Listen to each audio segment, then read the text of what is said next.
je redescends, quand je arrive chez moi, je me dis mais c'était exceptionnel, et ça me reste des souvenirs mais qui sont trop bien quoi.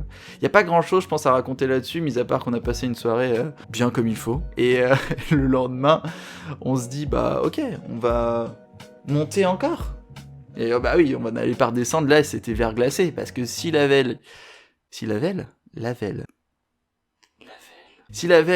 il avait fait chaud comme ça et que la neige avait commencé à fondre, et même si c'était pas un très gros problème niveau raquette, enfin quoi que ça a été un moment un problème quand Lucas m'a dit tiens on peut échanger de raquettes, les tiennes ont l'air plus grandes, et que les siennes s'attachaient pas, et que j'avais c'est vrai que j'ai pas raconté ça, mais j'avais une raquette, j'appuyais dessus, on était pas loin de l'arrivée, et l'autre qui s'enfonçait, et je râlais comme un putois. Mais bref, tout ça pour dire que donc ça avait fait chaud, mais la nuit il fait froid, donc une forme un peu liquide comme ça qui se met au froid. Vous avez déjà mis de l'eau au congélateur? Eh bah oui, ça gèle. Donc le lendemain, bah c'était tout gelé, et donc on s'est dit bah on pouvait peut-être monter, mais j'étais vraiment HS de chez HS, et je pouvais pas physiquement, je pense, monter à ce moment-là, donc on a dit bon bah tant pis, on descend. De toute façon on avait passé une excellente soirée. Encore une fois, je pense j'ai pas plus d'anecdotes que ça. En descendant, donc c'était complètement gelé, vraiment c'était le foirage complet des heures de quand y aller. Il faisait trop chaud à la montée et c'était gelé à la descente.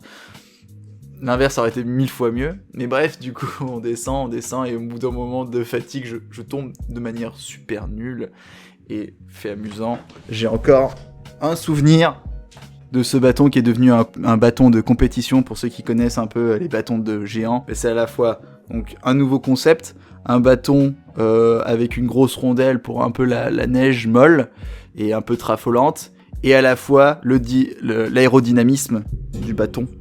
Parce que je suis tombé dessus, nul, sur la neige glacée, le genou le premier, et j'ai mis tout mon genou apparemment pour refaire ces nouveaux bâtons. J'ai pas encore équilibré avec l'autre, du coup j'ai un bâton aérodynamique, et l'autre qui est vraiment pour la puff, du coup je peux faire les deux. Voilà, je peux monter et descendre très vite.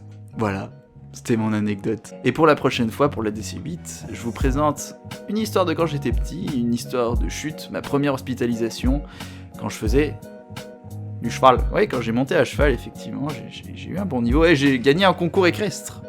Certes d'enfant, mais j'ai gagné un concours équestre. En attendant, si tu veux me suivre, n'hésite pas à t'abonner sur Instagram, à couvert, je stream. Et oui, je stream Loup pas le coche maintenant. Loup pas le coche, c'est une émission totalement spontanée aux 2-3 semaines pour parler de n'importe quel sujet. À très vite!